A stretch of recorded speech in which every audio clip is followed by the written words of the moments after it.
During a driving exercise, Hightower, who I had been secretly teaching, panicked and crashed.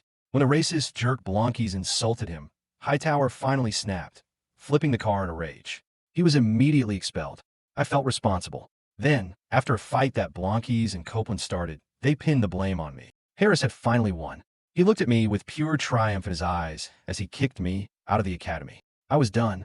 I was packing my bags, a strange mix of relief and regret washing over me. Just as I was about to walk out of that gate a free man, the city imploded. A full-scale riot erupted downtown.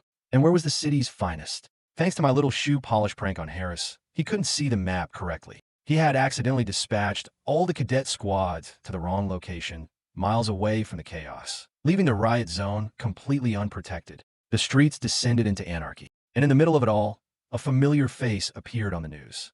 The leader of the riot, a violent thug, had taken Harris hostage on a rooftop. The same thug I had humiliated in a parking lot weeks ago. He had Harris's gun and was using him as a human shield. It was my fault. I could have kept walking. I was no longer a cadet. But I looked back at the academy, at the friends I was leaving behind, the misfits, the losers. My family. I couldn't leave them to face this alone. I grabbed a ride and raced back into the heart of the chaos.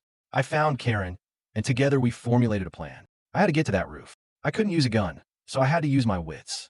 I climbed to the rooftop and confronted the gunman. I pretended to be on his side, the punk from the parking lot. He was confused, and in that moment of hesitation, I disarmed him.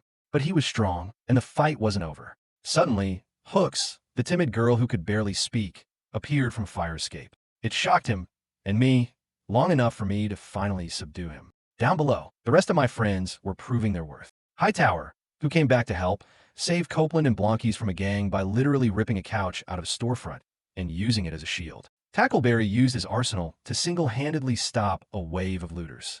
We, the rejects, the scum of the earth, were the ones who restored order. At our graduation ceremony, I stood on the podium. Instead of being in jail, I was receiving the Academy's highest award for valor. The mayor herself pinned a medal on my chest.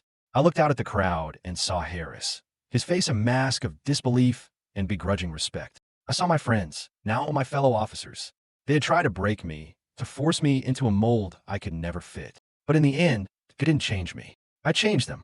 The biggest joke of all was on the system that brought us all together. My punishment had become my greatest triumph.